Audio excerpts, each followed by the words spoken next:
we raised $700,000 in December of 2020, and by the end of 2021, we'd raised about 125 million of primary. There is no plan B. I'm going to do it. If you're on the train, you're on the train. If you're not, quite frankly, F you, I'm going to go and do this. Ultimately, chicken, beef, plant chicken, it's a commodity. You're getting valued on brand. People want something new from someone new. They want to see transparency. Consumers care now. At that point, I thought everything was over, honestly, because no funding, big audacious dream, was never going to get there. And that just felt like it was just a mountain that was never going to be climbed, because the concept of raising money, never mind hundreds of millions of dollars, was never in my mindset. Founders Fund, Peter Thiel, he wrote my Series C term sheet. I remember meeting him in his office in LA and woke up the next day to a term sheet from one of the best entrepreneurs in the world. I'd been in this country for 18 months. What did that feel like? Snackable content from brand builders, e-commerce and growth marketing leaders, giving you actionable insights you can apply today. Bite-sized podcast with Daniel James. Ross, thank you so much for joining me on Bite Size today. I've been a fan. I've been following you for a while in your journey as an entrepreneur, as an athlete. So I'm super excited to have you here today. For anyone who doesn't know Ross Mackay, who is Ross Mackay? What do you do? What are you passionate about? Yeah, thanks for having me. Appreciate it. Great first question. From Glasgow in Scotland. I'm a long way from home now, sitting here in LA, but was born and raised in Glasgow. Moved to the US. Actually took a one-way ticket in December 2019 with my product. So I'm the founder of Daring Foods. So plant protein brand, sold now nationally across the country. But at the time, we had no customers, no money, no funding. Took a flight here in 2019 to meet an investor and a customer. It's 2024. I haven't been home yet. So what am I passionate about? I'm passionate about building businesses and building brands. Passionate about my family, my wife. I'm passionate about health and fitness. And yeah, I'm excited to be here and talk a bit more about it. Amazing. Our story actually has some similarities. I'm from the UK. I was actually born in Aberdeen. Yeah, I studied there. Which isn't too far from Glasgow. What made you initially want to come to the US? What was the draw of the US? And, how have you found the differences culturally or doing business in the US compared to the UK? Yeah. I've always been pushed by my family to not necessarily move away from home, but be open to, bigger horizons. I would say I'm unapologetically ambitious about the concept of business and scale. And when you think about scale, you think about America, right? Yeah. Opportunity for capital, customer base, brands. Some of the brands that I grew up with, they were all born out of America, this idea of the American dream. And I'm from Glasgow, obviously Aberdeen. It's a fairly small city in a fairly small country. And growing up, I always had the dream of building something big. I didn't really know what it was. And the idea of America always appealed to me. So yeah, very fortunate. I get a lot of messages like, how can I do it? The idea to just move here, and set up a company. It didn't happen overnight. It took a little bit of hard work, but yeah, very happy to be here. Couldn't think of anywhere else better to be. I was going to say, I feel fortunate as well. I think so many people in the UK see the US as, like you said, it's from a business perspective, it's like that's where the big money is. That's where the big market is. But from a lifestyle perspective, is not to punch down on these places, but it couldn't be more different to places like Glasgow and Aberdeen and some of those cities. Yeah, I think I didn't find a lot of similarities between the people I grew up with and studied with. Potentially, I would always say, I want to move there and do these things, and they probably thought I was a little bit crazy. Yeah, and I probably was a little bit crazy, quite frankly, or am a little bit crazy. But you mentioned to people here potentially what you're working on, your dreams, your goals, and that's great. That's great. How can I help? And I've just had the experience of meeting so many great people here, who either try and elevate you, introduce you to people, connect. And there's no sort of animosity or jealousy towards your goals, your dreams, whatever you want to do. And I did feel potentially when I started the company in the UK, it was probably product market fit, opinion towards what I was building. Yeah. It just didn't sync. So to me, there was no plan B. I had to go to America and try and build it. Yeah, amazing. So what was that initial catalyst? You mentioned kind of passions like building businesses. What was the catalyst and why why plant-based? Where did that come from?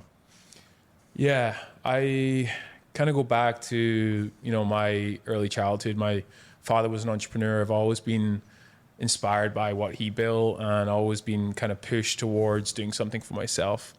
I was the kind of kid that took his packed lunch to the playground and would try and sell it. That was me. From a fairly young age, before it became a little bit more mainstream, I actually opted more towards a plant-focused diet. So it's from a personal need. I played a lot of tennis growing up, played a lot of sport, and just personally felt that reducing my meat intake was better for me. It wasn't really about the environment. It wasn't really about animal welfare. It was just like I felt better, looked better. I didn't eat as much. And things have kind of gone 360 now. My diet's changed. I do incorporate animal protein in my diet. But it was born out of a real need. I was plant focused. I felt there was a gap in the market. And I went out and created something that I felt not only I wanted, but also now a lot of consumers were after. And that was something cleaner than what was on the market, better branded. And, over the last 3.5 years of launching it, we've achieved, some great things with the product. Yeah. Obviously, when you launch a business and you build a business, it has to be born out of a passion. I think there's obviously opportunities in the market, growing markets, great margin, great business, but ultimately you have to believe in what you're building. Yeah. At the time I very much did. Yeah. I think that's so true. That passion and belief, because, when we'll get to some of these sorts of things, but if you don't have that passion, I think that's when you'd give up. For sure. Because it's not easy. Yeah, there's conflict, there's critique, there's challenge. And even when you believe in it, it's not easy, and you question yourself and you doubt yourself. Maybe I don't have conviction, especially when it's not working. Yeah. Especially when you're banging on doors and no one believes in you and you've not got the right packaging or the pricing or no money left. Yeah. But when you wake up in the morning and it's like, it lights you up. Yeah. And it's where you want to spend your time and your energy, then, a lot of people say, well, don't do what you're passionate about because there might be no money or business in it. But I ultimately believe you can build a business out of a passion. You can. Yeah. Definitely. And you kind of mentioned there, and we were chatting earlier, that the business you built and have been building, Daring, it grew incredibly quickly. What sort of challenges did you have to overcome? And were the challenges, because I know from my personal experience, the things I thought would be hard were not the things that were actually hard about building a business. So what were some of those challenges, especially going through such a rapid kind of growth curve? Yeah, the growth was fairly obscure. I think we grew 9,000% in our first year, with fastest growing food company in the country in 2021. We kind of grew from 1 to 100 people in a very short period of time. So it was all new to me. Yeah. I think becoming a leader and becoming a manager of people was something that was completely obscure as well. All of a sudden, fairly overnight, I was managing departments, managing people, something I've never done before. I played in team sports, and that's the only thing I can kind of relate it to, being a team player, boosting people up, leading people, but it was at such high stakes. Yeah. There was obviously tons of obstacles I was trying to overcome, and shipping problems and product problems and pricing problems and customer complaints. But I think what I was told early on from some of my investors that I was very fortunate to get the backing of was, team's probably the most important thing. Yeah. Now you have a team, I have a team, they make us look great often. Yeah. And the job of a leader is to do a couple things really well. And that's to set the vision, raise capital if you need it, because no one's going to know the business better than you. And then also to hire the best people in the world. Yeah. And that's what I got very focused on very early on. And leading those people, making them feel 13 feet tall as many times as possible was something that was very challenging and took a lot of learning. Yeah. Do you feel you had a natural inclination towards it though? From a leadership perspective, you mentioned kind of sports and everything, and as much as it was challenging, I feel like some people just rise to those occasions, and even though you're learning on the job, you realize more and more, this is what I'm meant to be doing. Yeah. I want to be that person who's ultimately accountable, and you kind of find joy in solving the problems and building the teams and seeing how it develops. Yeah, I think absolutely. It did feel like it was something I was interested and passionate about, giving people the sandbox to make their own decisions, giving them kind of goals, KPIs, setting the vision, and then hiring people that had seen pattern recognition towards success. Yeah. But it comes with its challenges, obviously, because when it's your, baby and your business, no one's ultimately going to care about it as much as you. Yeah. And I had a great experience with a individual. He wrote a book called Amp It Up. It's called Frank Slutman. It's one of my favorite leadership books. And he talks a lot about, the leadership ability to amp it up, to walk into a room and to just add tempo to the business, to add tempo to the team. Because to a lot of people, it is a 9 to 5, and to you, it's your life. Yeah. And no one ultimately is going to wake up and care about it as much as you. So we did a lot of great things. We gave a lot of ownership to the company, to the employees, to really make them feel like it really was their business as well. And it helped a lot. Yeah. Yeah. That's amazing. You mentioned there about fundraising, a hot topic, especially at the moment, with all the kind of, we won't go into that, but the macroeconomic kind of climate. What was that process like for you? Was it something new? Had you done anything like that before? And for anybody who's listening who is either raising capital or thinking about needing to raise capital for their business, what advice might you give them? Yeah, I want to start with, fundraising to a lot of people is seen as success. It's not success criteria. It's an obligation, right? Yeah, my business and the unit economics of my company and the scale we were trying to achieve required capital. I think it's not a badge of honor how much money you've raised. Becoming profitable and scaling organically is the new success criteria. But money was free in 2020, 2021. I was, fortunate enough to meet a lot of great investors. I always say when you get psychological backing and financial backing, running a business becomes really fun. Yeah.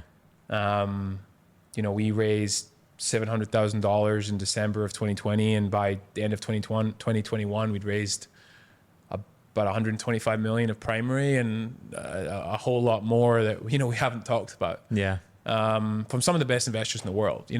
Founders Fund, Peter Thiel, he wrote my Series C term sheet. I remember meeting him in his office in LA and woke up the next day to a term sheet from one of the best entrepreneurs in the world. I'd been in this country for 18 months. What did that feel like? I think at the time I didn't really understand what was going on. We've raised money from a bunch of celebrities, Drakes of the world, Cam Newtons of the world, Post Malone's, Tyson Foods, the biggest chicken company in the world. It's been a really interesting journey, but ultimately what makes a great company is a great business, and allocating that capital successfully is part of that. But I want to just take a step back. For anyone raising capital, it is a tougher environment right now. Yeah. What investors are looking for today is not the same as they were looking for maybe in 2021. But I think founders who have an ability to talk about the vision, especially early on when there's no data to show that this is going to be successful, right? I'm telling you this is something that I want to go and do, future state. Yeah.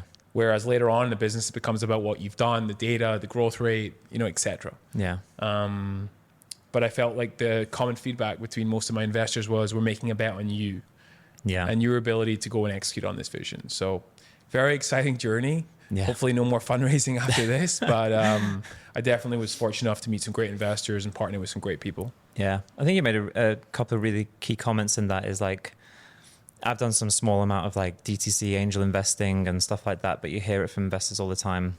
It's not something to celebrate. It's an obligation. It's the future state. And so much of it is, well, what's the idea and the entrepreneur who's going to drive that business? We all watch Shark Tank and Dragon's Den and my business partner, very Steve's few businesses are truly remarkable in barrier to entry. And when I mean that, like no one's really curing any problem that we have today. It's a Me Too version of what potentially exists. And maybe it's better margin, maybe it's better branding, maybe it's better flavor, maybe it's less of this, less of that. But ultimately, when I've invested in companies as well, or I've received investment, I'm making it about the person. Yeah. Do I believe that person is going to go through the challenge, the conflict, the critique, especially in an early stage company? Yeah. At a later stage company, when you've achieved some sort of product market fit and scale, you're looking for different things. Yeah.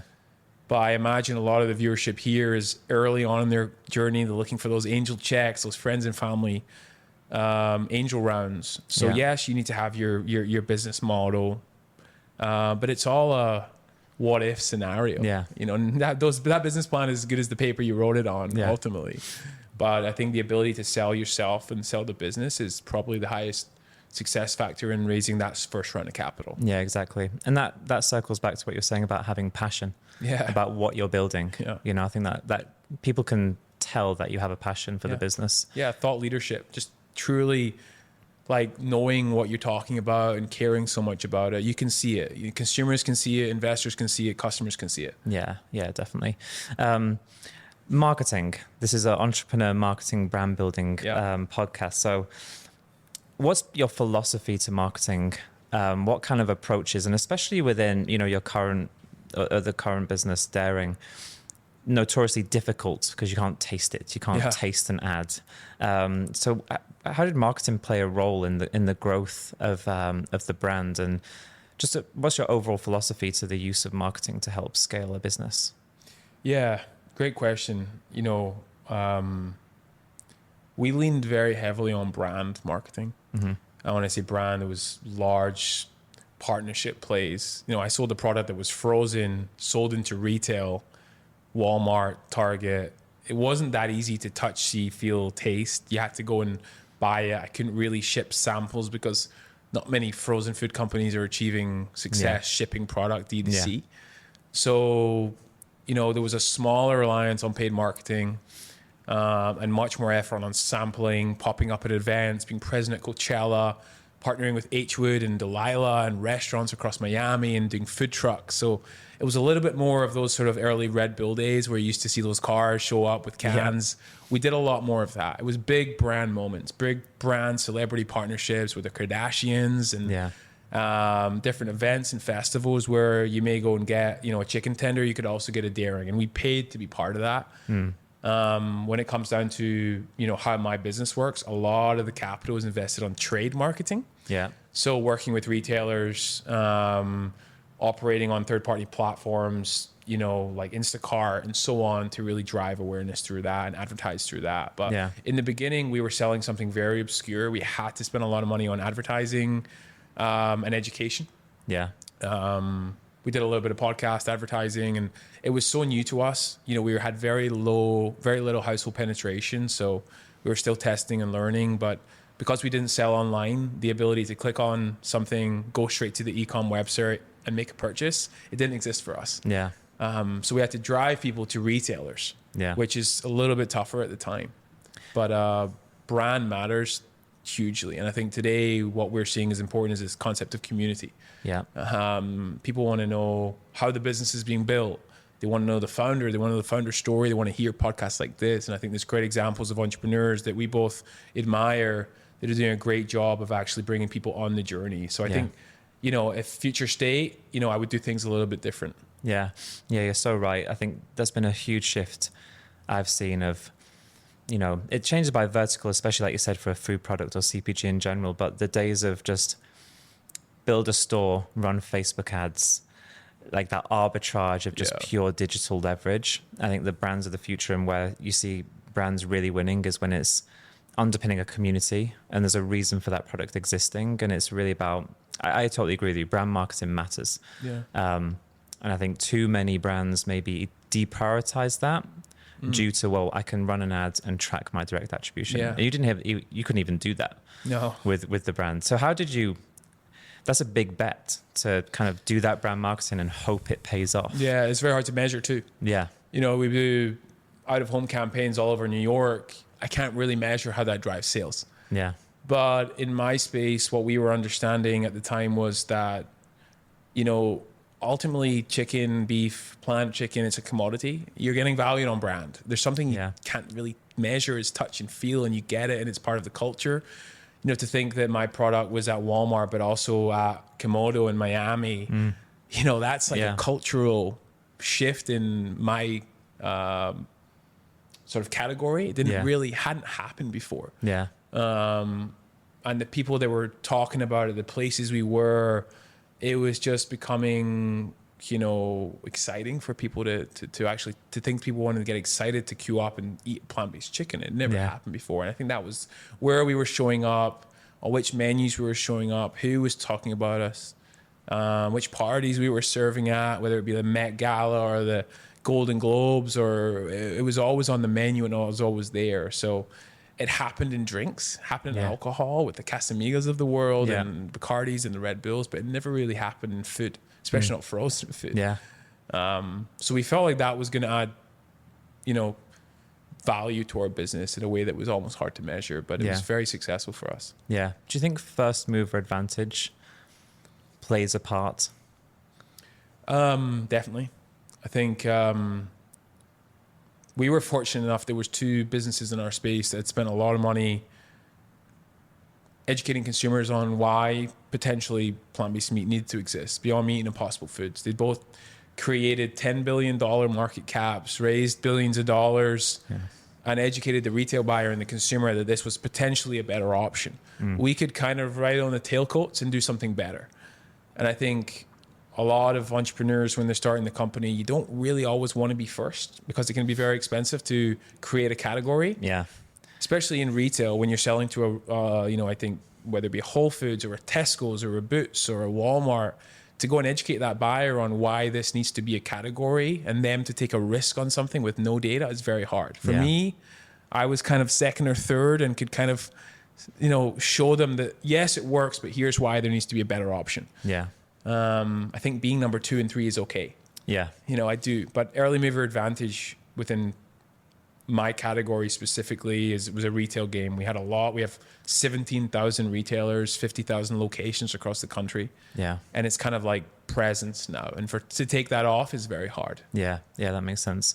You posted something recently on your Instagram page about, I think it was a failed grant in the early days of the brand, and it didn't come through. And I loved what you wrote in terms of like it actually gave you more motivation. And I think for any entrepreneur, like building resilience is such a key part of how you're going to ultimately build something sustainable.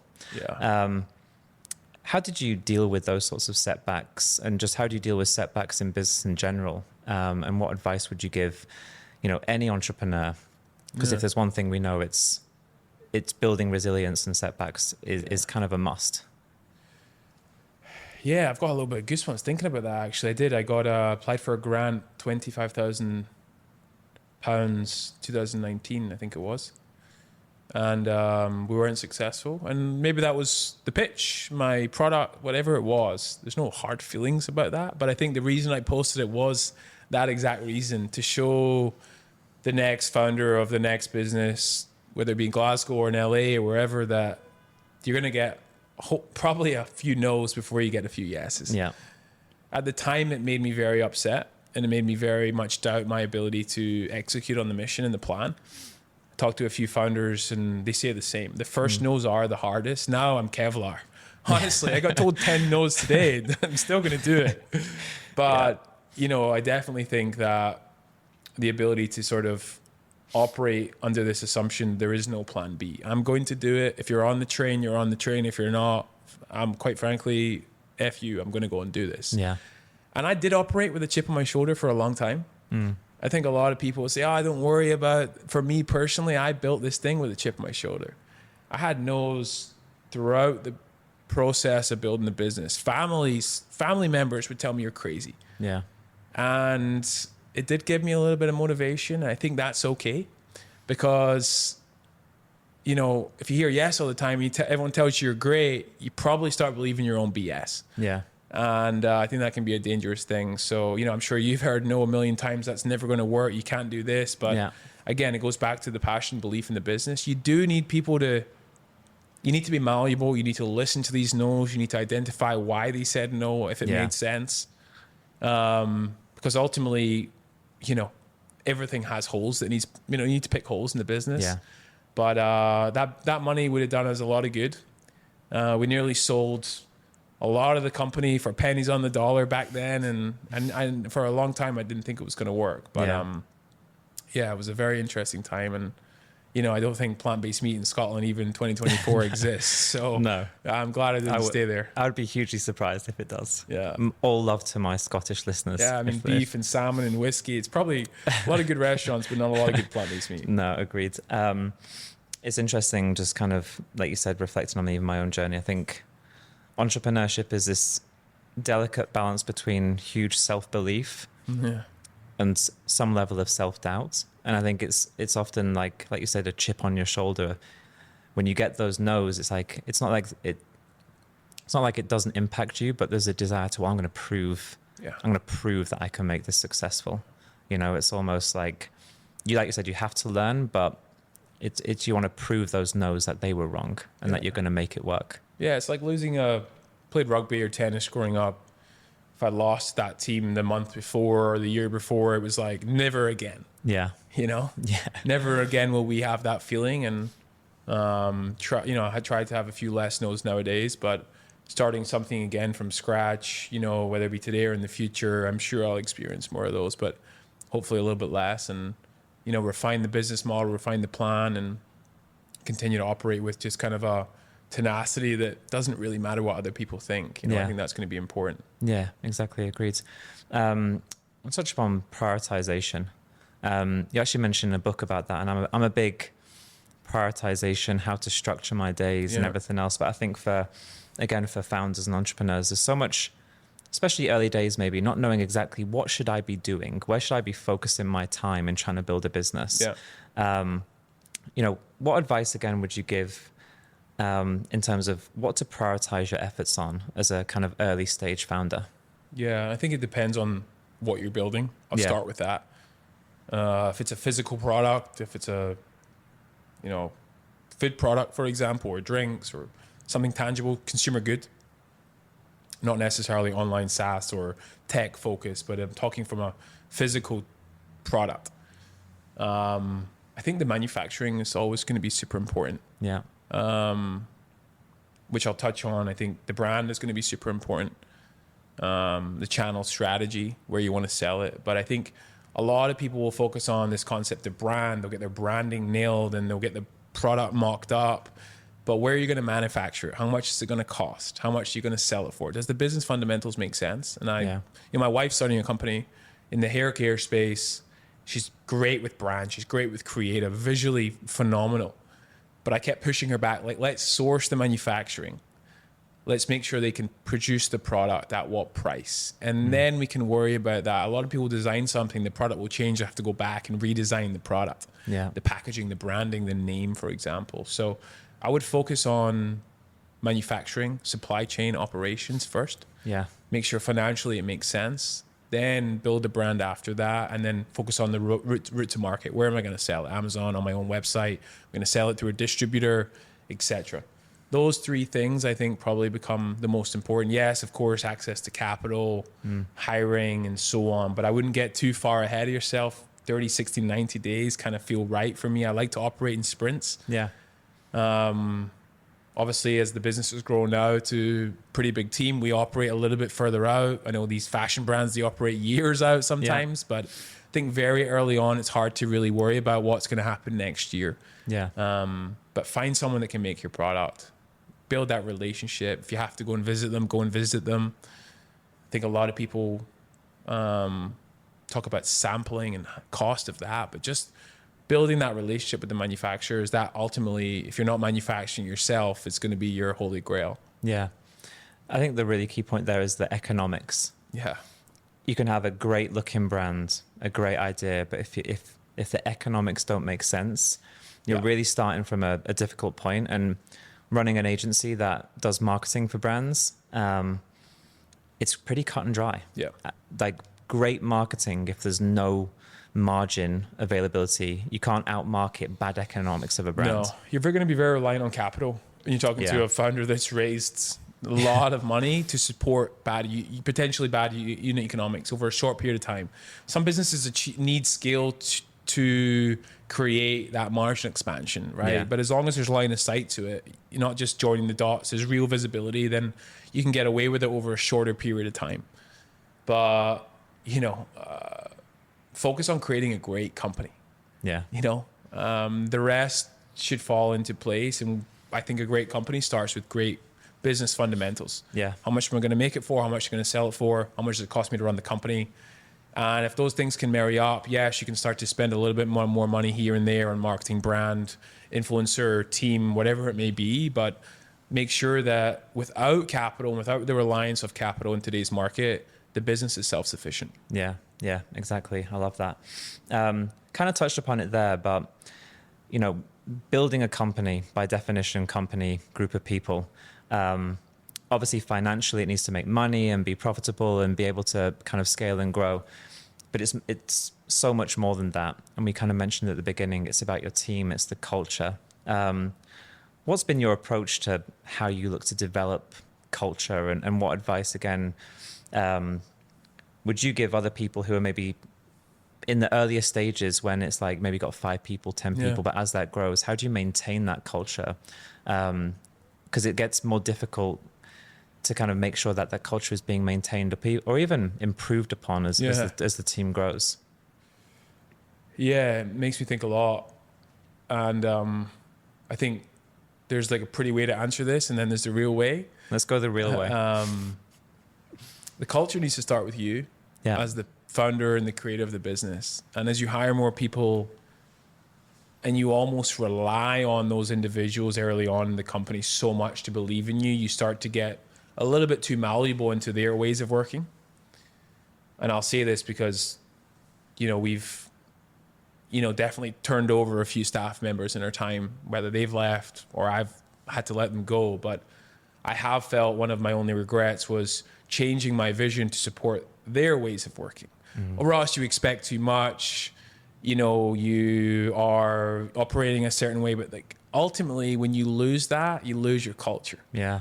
And I think to go back to it, the culture needs to start with you. Who are you as an individual? What are your expectations? At my company, we expect a lot.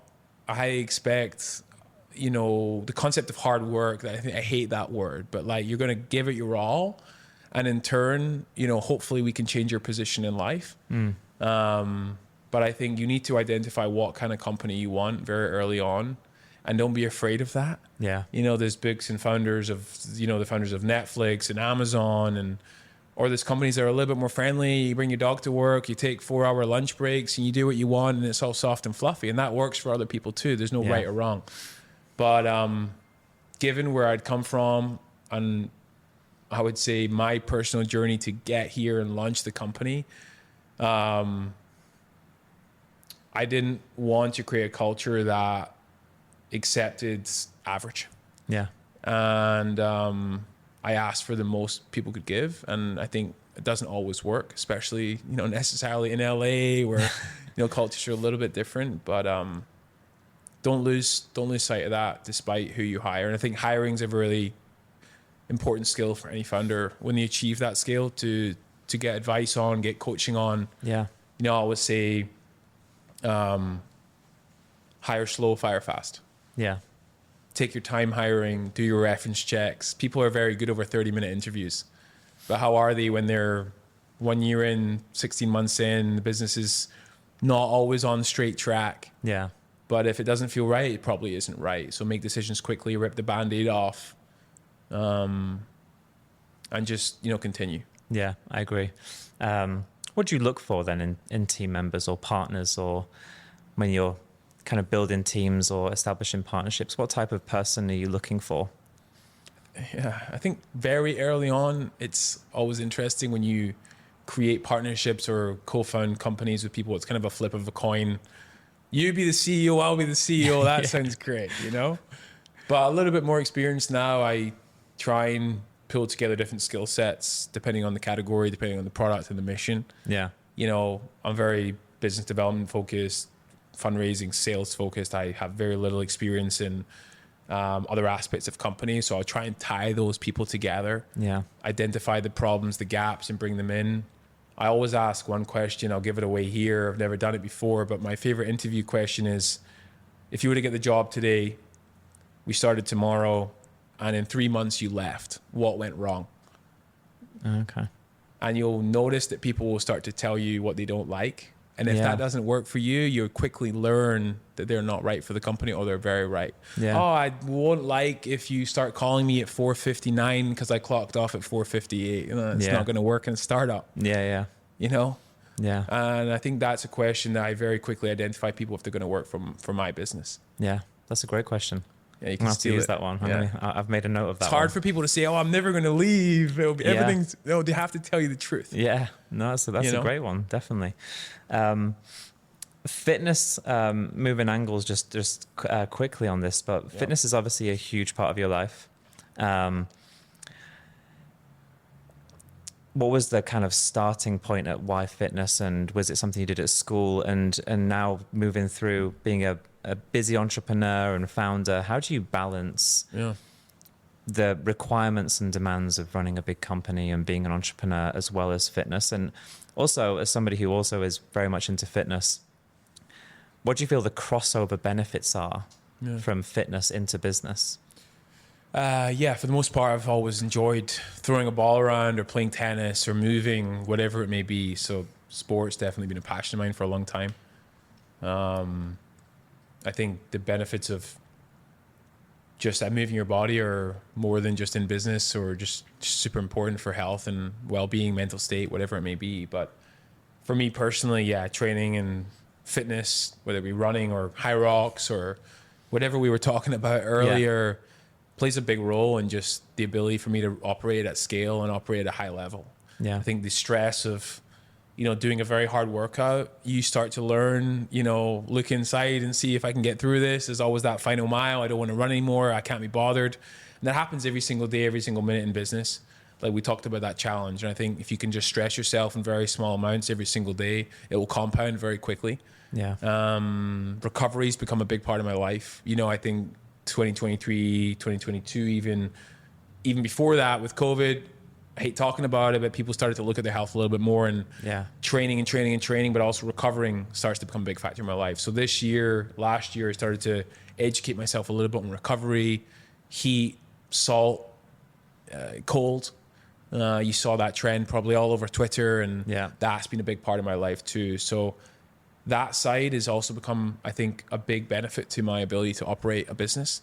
Yes, running aggressively and skiing and doing the air bike and lifting weights, but also taking a step back, looking after the body, recovering, right nutrition, the right supplementation. Yeah. I think performance will be the future of a lot of the things we talk about, but it's undeniable how much beneficial it is for any entrepreneur. Yeah, I agree. I think obviously the health benefits kind of speak for themselves, but I think that ability to push yourself and have discipline. If you might not want to get up and do the run, or you might not want to do the final couple of reps on a bench press or whatever exercise you're doing, but it's that almost training your mind to push past your perceived limits. Yeah. And when you can do that within your own body, your physical body through fitness, I see so much translation of that when it comes to business, and to your point, you're seeing more and more founders, entrepreneurs 100% have discipline in their fitness. We were speaking about this before we started recording, and I see it as so beneficial. The face of the CEO has changed. Yeah. Honestly, this hybrid sense of training, but also this individual that's merging. And I don't think there's not a lot of people doing it yet, but I think the influencer, male influencer specifically, has changed. It used to be the likes of like your Joey Essexes, and now it's your George Heatons. Thank God. Yeah. It's the guys who are operating $100 million businesses, but also compete with the biggest athletes in the world. Yeah. Like I'll train with Hunter McIntyre in Malibu at 6 a.m. and then I'll go and have a board meeting with Peter Thiel at 9 a.m. Yeah. And I think that's what's exciting for me. I'm seeing that movement. Yeah.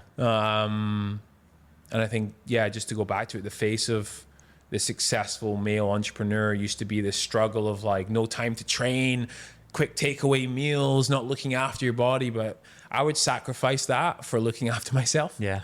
Honestly. Yeah. That's not admirational to me anymore. This concept of burning the candle, hard work, like it doesn't exist. Wake up in the morning, move your body, work, and do it again if you can. Yeah. I think that'll compound into something truly more sustainable and scalable.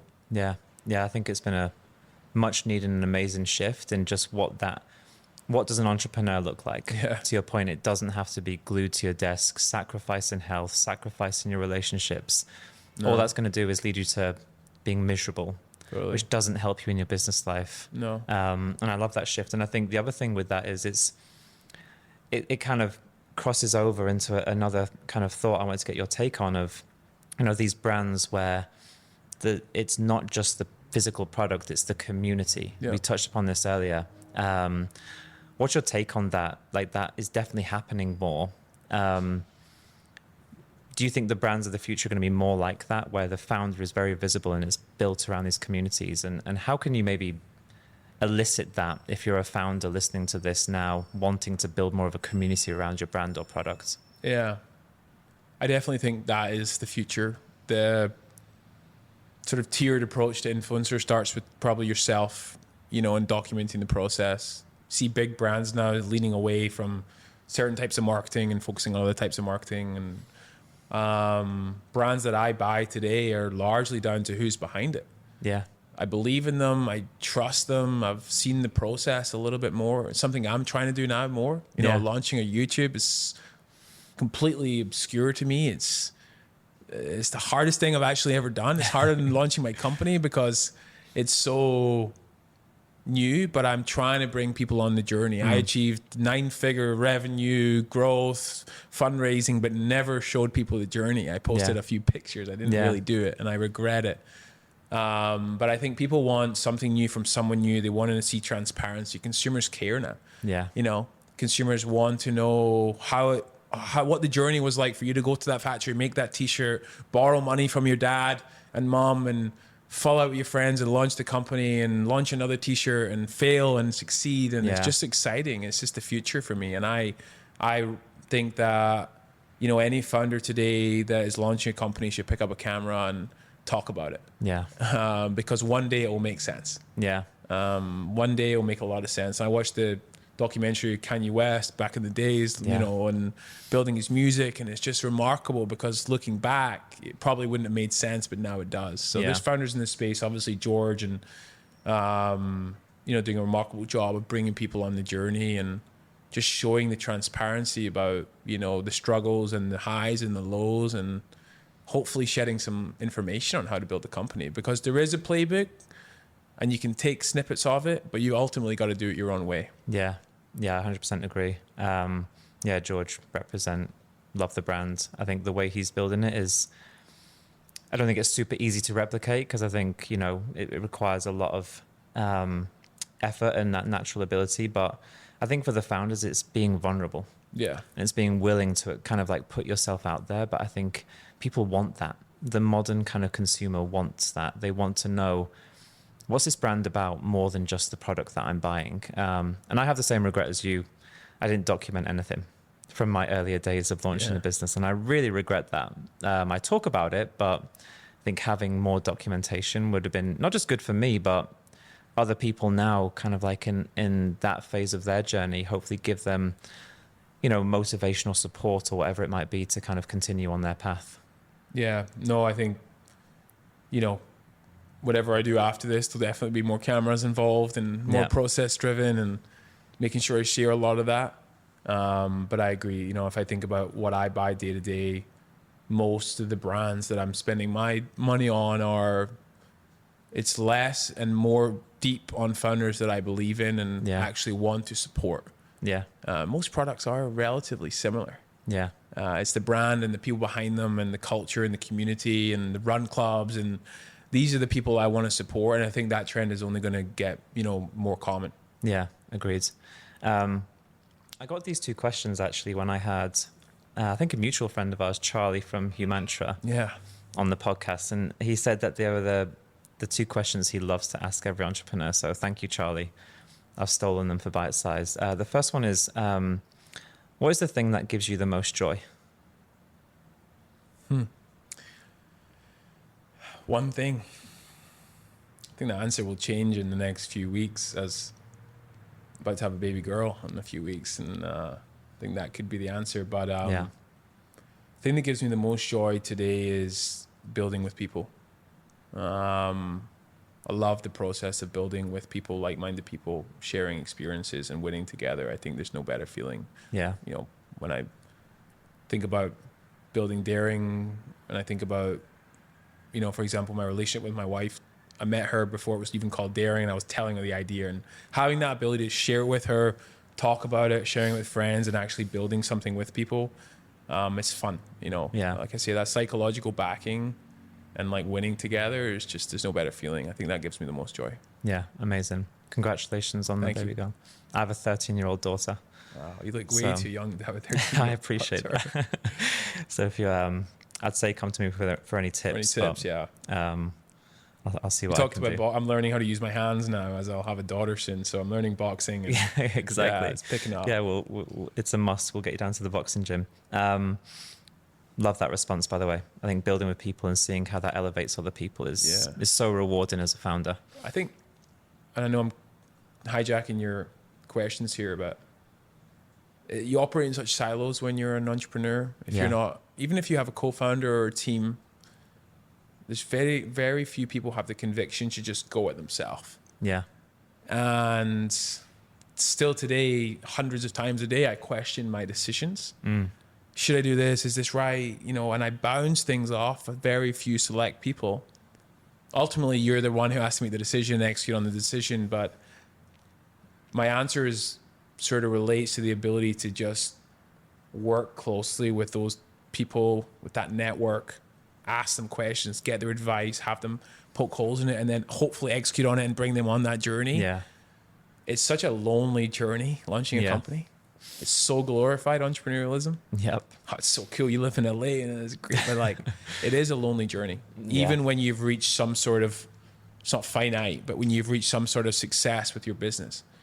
So I think, yeah, just to go back to that, I think the ability to bounce things off people, especially close friends and Yeah. family, and winning with people is really, really important. Yeah, I agree. Love that. The second of Charlie's questions was, can you give an example of a moment where you thought everything was over? and Today or in general? I guess in business life. And how did you overcome that? Well, how did you feel at the time, and what did you do to kind of overcome that? Yeah, I mean, a lot of times I feel like people say it's almost like the boy who cried wolf, because you've been stressed before, everything was fine, but not like this stress. This is worse. Yeah. A lot of times, you know, I think about small examples where I ordered packaging for our first order and it came and it was printed wrong and a tiny off print. The logo was wrong. The color was off Pantone, and I thought the world had ended. And if that happened today, I wouldn't even pick up the phone. It would be like, oh, I'll do it again. Don't worry. Yeah. It's such a minute problem in the grand scheme of things. So I think your problems only get bigger. Yeah. Hopefully, you have more people to help you deal with the smaller problems, so you can focus on the bigger problems. But to go back to your / Charles' question on, did I think the world was ending? I think in the early days, just the inability to scale my business through the amount of no's through funding and not having any money to execute on the plan was probably the hardest thing. You know, I think a lot of people have ideas, few have great ideas, and even fewer have the ability to go and execute on them fundamentally early on, because you're probably funding the business yourself. You probably have a full-time job. Yeah. And you probably don't have enough savings to go and print the first 200 t-shirts or 400 t-shirts or launch your podcast, because this stuff's expensive. Yeah. And I think early on it took me moving back with my mom and dad, you know, like almost getting a job and selling everything I had just to get to the next stepping stone. And at that point I thought everything was over, honestly, because no funding, big audacious dream, was never going to get there. And that just felt like it was just a mountain that was never going to be climbed, because, you know, the concept of raising money, never mind hundreds of millions of dollars, was never in my mindset. So but lots of times, I think, happens every day, happened today, happened yesterday. I just think the ability, and comes down to things like training and preparing yourself for it, and then being able to digest it and execute on it and move past it. We always have this saying at Daring, and it's next play. Mm-hmm. Okay, next play. Yeah. Like, next play. And I think I try and live by that a little bit. Can't control it. If I can't control it, I'm gonna work as hard as I can to control it. But if I can, it's next play. Yeah. We move on. And I think a lot of people find that it works out okay. Most things are solvable. Yeah. Yeah, I love that. I think it's that resilience, isn't it? A thing I like to talk to people about as well is, I think, getting too attached to outcomes. Yeah. Versus, well, what am I doing? What are my inputs every day? And you're going to get bashes, you're going to get knocked back, you're going to get setbacks. But I think where people can, or what's helped me maybe is, instead of just focusing on the outcome and maybe how far away I am from it, it's just, well, what am I doing each day to kind of at least be making progress towards that? Something I've only learned a little bit later on, but I agree with you wholeheartedly. Daily repetition, small wins. Yeah. Will add up. And we've seen that across, I mean, sport is a perfect example of that. Dieting, just one day at a time, one run at a time, and it will compound. But in business, it's so hard not to think about the outcome, but it's not a finite game. There is no end unless potentially you sell the business or you move on or whatever may happens. But yeah, I think just focus on what you can control, the inputs. I know it sounds cliche, but if you do that, I think ultimately you do the right things and you do the right inputs and you focus on the prioritization of what we talked about. Yeah. For the best part, net, it should be okay. Yeah. But yeah, focus on what you can control, focus on those inputs. And I think don't get too caught up in the big picture. Yeah. It's ever changing, I think, for most people. Yeah, agreed.